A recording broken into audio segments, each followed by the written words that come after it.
Mesdames et messieurs, bonsoir. Le plaisir est pour nous de vous savoir nombreux à l'attente de votre édition d'information sur la radio-télévision et monde d'ailleurs. Je me fais le plaisir de vous présenter les titres du journal. Accident de circulation ce matin sur la voie principale à hauteur des Belles Peintures. On note plusieurs dégâts matériels et un blessé grave qui aurait trouvé la mort sur le chemin de l'hôpital. Fin de la tournée municipale du premier citoyen de la ville de Libreville. Vous aurez les détails dans cette édition d'information. À l'étranger, on parle d'une journaliste, Sabine Kouakou, candidate à l'élection législative dans ce pays. Voilà donc ce qui va constituer l'essentiel de votre édition d'information. Passons tout de suite au développement de nos titres.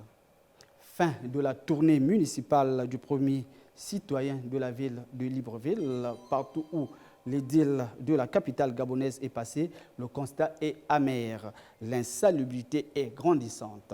Le premier citoyen de la ville promet une grande campagne de lutte contre celle-ci pour rendre la ville propre. Les détails avec Ortega Otonzogo sur les images de Floris Mapango. Durant 3 jours, Eugène Ba, maire de Libreville, a effectué une tournée dans les arrondissements de la capitale gabonaise pour toucher du doigt les réalités de l'environnement. Malheureusement, le constat est amer suite aux ordures qui jonchent les chaussées dans les différents quartiers du 1er et 2e arrondissement. Jeudi 4 mars, le numéro 1 de l'hôtel de ville annonce la suppression immédiate de l'usage des tractopelles dans le ramassage d'ordures ménagères pour éviter d'abîmer les différentes artères.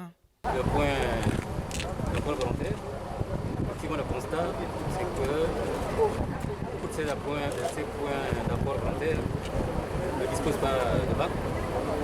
Les ordures sont même le sol. Tractopelles qui ramassent des ordures laissent des trous dans la chaussée.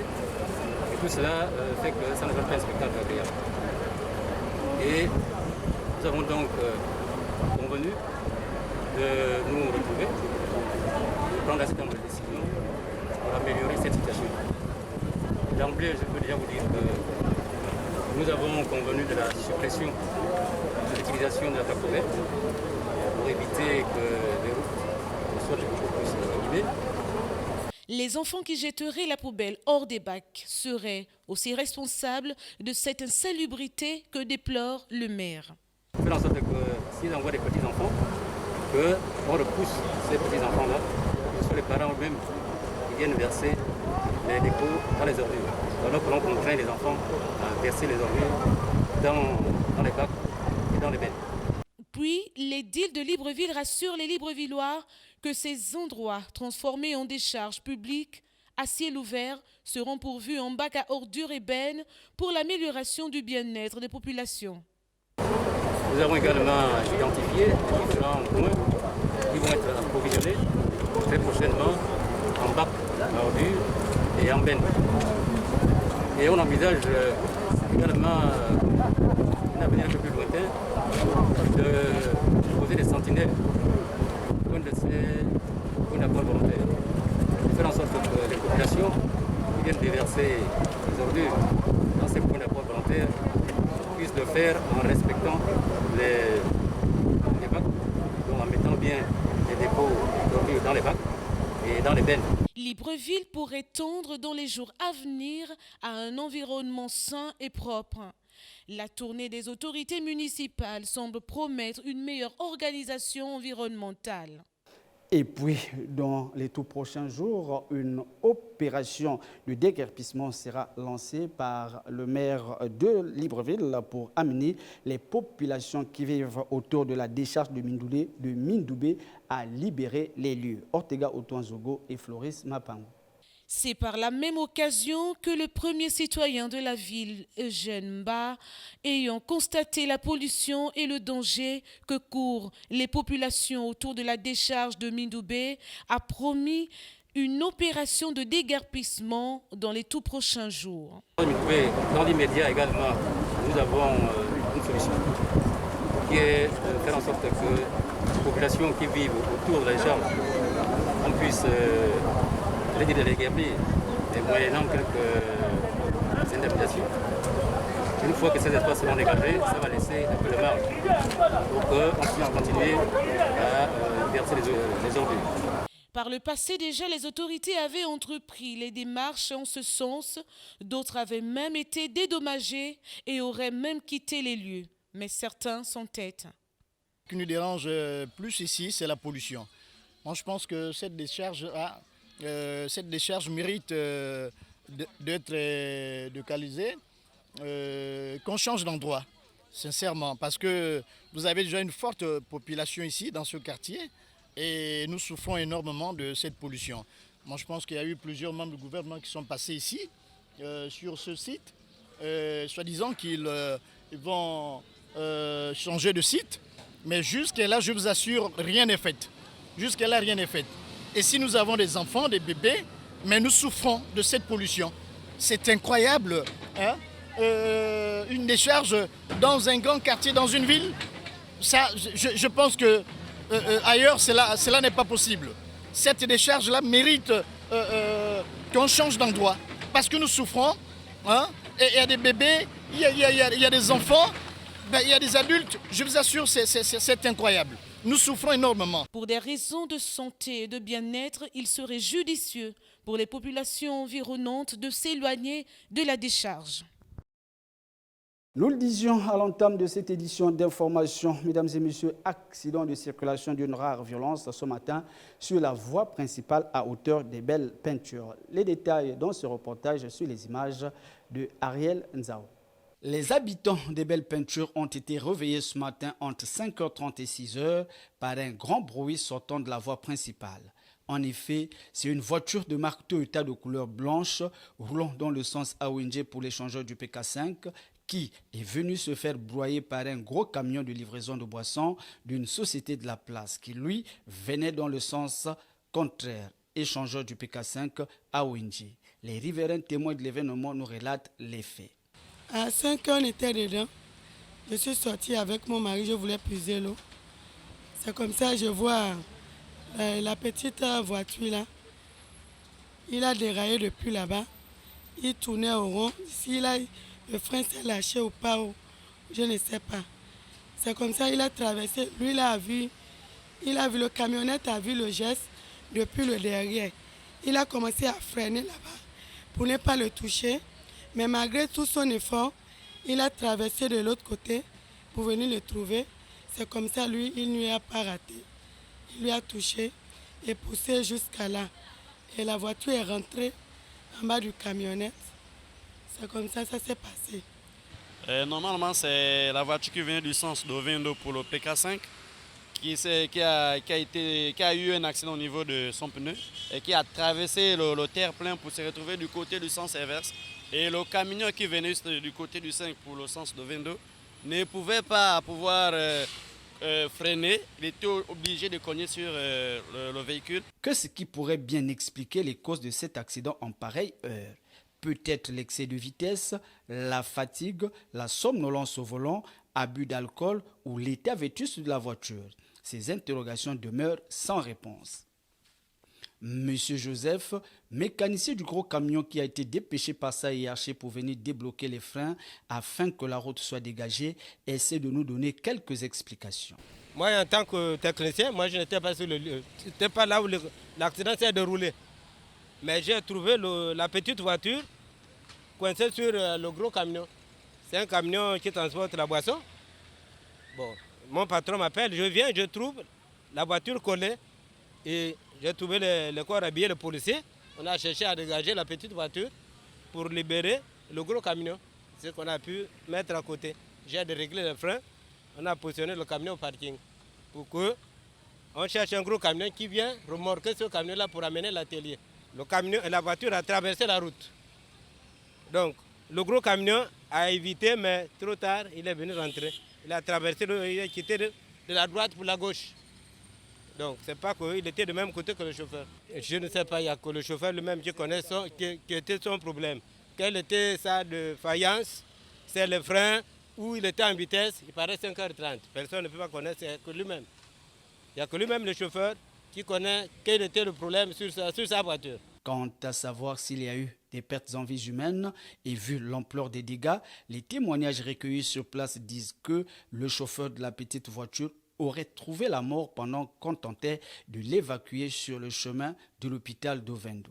Dieu merci qu'il y avait une seule personne à l'intérieur du petit véhicule et nous avons pu faire ce qu'il fallait faire. Le matin, on a surpris le corps de la personne, on nous avons mis dans le taxi et le transporter au niveau du CHU. Mais en allant déposer la personne au niveau du CHU, à mi-chemin, la personne a perdu vie. Le tronçon plein ciel Belle Peinture est un tronçon à haut risque, car de mémoire d'observateurs avertis, les accidents mortels à cet endroit sont courants. Aux automobilistes de revoir leur manière de conduire, si pour éviter de toujours endeuiller les familles. En bon entendeur, salut. Le métier d'écailleur, un métier qui nourrit son maître Borel, pourtant étudiant à l'université Omar Bongo, s'est lancé dans l'écaillage de poissons au pont Nomba pour subvenir à ses besoins. Plus de précisions avec Désiré Bieningon et Ariel Nzao. Il n'y a pas de saut métier, mais que de sottes gens. C'est ce qu'a compris M. Borin, étudiant à l'UOB, écailleur de poissons au pont Nomba. Un métier qui lui permet de subvenir à ses besoins. Le métier de l'écailleur, c'est juste un métier que je fais quand je n'ai pas cours, quoi. Comme je suis à l'UOB là-bas, quand je n'ai pas cours, je viens faire l'écaillage. Ça me soulage pour certaines charges, quoi. On fait le kilo de poisson, l'écaille, le kilo à 300. Sinon, ça dépend du nombre de kilos que la personne a pris, quoi. Normalement, le kilo, c'est 300. Monsieur Robinson, exerçant ce métier depuis 10 ans, nous en dit un peu plus. C'est dur partout, mais on fait avec, parce que je ne peux pas voler. On est obligé, tu fais ça, c'est quelque chose qu'on gagne la journée. Donc quand même si ce n'est pas beaucoup, mais on débrouille avec pour nourrir quand même les familles. Moi, personnellement, je suis rentré ici parce que à un certain moment, j'ai travaillé dans les bateaux, ça ne marche plus, je suis rentré, donc je suis obligé de venir, comme je ne peux rien encore faire. J'ai trouvé le frère qui vend les poissons, c'est comme ça qu'il m'a dit, on est venu là. C'est là que j'ai commencé avec ça, mais ça me fait déjà 10 ans là. Avec l'arrivée de la pandémie à Covid-19, l'activité a plutôt ralenti. Pour le moment, les cahiers, c'est un peu comme avant. Parce que pour le moment, les choses ne marchent plus, il n'y a plus les clients. Tu as vu que partout est vide. Voilà, si c'était le moment que ça marche quand même, tu devais voir, nous sommes plus que 30 ici. Mais c'est des personnes qui travaillent pour le moment. C'est-à-dire, ça ne va pas. Bon, mais on a déjà l'habitude. Bon, on ne peut plus quitter. Il serait souhaitable que le coronavirus prenne fin afin que ces travailleurs retrouvent le cours normal de leur activité. C'est par cette note des cailleurs des poissons que nous allons faire un tour à l'étranger, au Tchad. Saleh Kezabo retire sa candidature à l'élection présidentielle et il ne reste plus que 7 candidats. Plus de précisions avec la presse internationale. J'ai décidé de retirer ma candidature parce qu'au final, les conditions que nous avons posées ne sont pas respectées. Nous avons en effet, dans la semaine, publié un mémorandum en 12 points disant quelles sont nos exigences. La moindre des choses, c'était que la CENI ou le gouvernement essaie d'examiner ce qu'ils appellent un dialogue. Ils ne l'ont pas fait. Et la goutte d'eau qui a fait déborder le vase, c'est cette tentative d'assassinat d'un candidat à l'élection présidentielle en la personne de Yahya Dilo. Je pense que c'est un acte très grave. Nous n'avons jamais connu ça au Tchad. Et si maintenant on veut transformer nos élections en bain de sang, en western, en ring sanglant, ou je ne sais pas quelles actions de la mafia, ce ne sont plus des élections. Côte d'Ivoire, à présent, Sabine Kouakou, candidate aux élections législatives de samedi prochain, s'autoproclame la représentante des sans-voix. Elle s'est déjà lancée dans la campagne. Les détails avec, une fois de plus, nos confrères de la presse internationale. Dans le quartier populaire d'Anono, Sabine Kouakou fait du porte-à-porte. Face aux électeurs, elle met en avant son métier de journaliste. Nous sommes la voix des sans-voix. Voilà, donc c'est dans la continuité de mon travail que j'ai décidé d'être candidate parce qu'à l'Assemblée nationale, ma voix pourra parler plus que mes écrits. Et cette habitante semble convaincue. On va voter pour vous. Grâce à elle aussi, on peut nous écouter puisqu'elle est déjà journaliste. Ils connaissent ce qui se passe là-bas. Deuxième sur une liste électorale indépendante, aux côtés de Dembélé Boué Junior, Sabine Kouakou compte sur le vote des jeunes et des femmes pour remporter son siège de députée. Nous avons le contact facile. Donc nous approchons assez facilement les gens, nous savons leur parler. Donc je pense que c'est un atout pour notre campagne. Mais si les habitants d'Anono tendent facilement l'oreille, ils ne sont pas tous prêts à donner leur voix. Sur 10 candidats qui vont passer aujourd'hui, ils auront le même discours. Si maintenant tu veux vraiment aider la jeunesse, il ne faut pas attendre quand il y a les échéances électorales pour venir vers eux, pour leur faire croire que vous êtes le cheval blanc sur lequel on doit miser au fait. Bonjour, bonjour, bonjour. Journaliste sportive à la dernière heure monde, un journal proche du parti d'opposition PDCI, Sabine Kouakou a surpris ses collègues quand elle leur a annoncé sa candidature. Mais toute la rédaction est derrière elle. Bon, si elle gagne, c'est la presse ivoirienne qui a gagné. On sera heureux de savoir qu'un des nôtres est au Parlement. Ça fait plaisir. Elle défendra d'abord les femmes, en plus notre corporation, qui, il faut le dire, se meurt avec des chiffres catastrophiques. La passerelle entre journalisme et politique ne pose pas de questions ici. Nous voici arrivés à la fin de cette édition d'information, mais avant que de se séparer, le rappel des titres. Accident de circulation ce matin sur la voie principale à hauteur des Belles Peintures. On note plusieurs dégâts matériels et un blessé grave qui aurait trouvé la mort sur le chemin de l'hôpital. Et puis, fin de la tournée municipale du premier citoyen de la ville de Libreville. Et enfin, nous avons parlé en international des élections législatives en Côte d'Ivoire. Pour ce samedi, une journaliste, Sabine Kouakou, s'est lancée dans la course. Elle s'autoproclame la représentante des sans-voix. Voilà ce qui a constitué l'essentiel de votre édition d'information de ce week-end sur la radio-télévision Hermon. Le plaisir a été pour nous de vous avoir servi. J'étais accompagné de toute l'équipe de la rédaction. Nous vous souhaitons d'ores et déjà un bon début de week-end à toutes et à tous. Au revoir.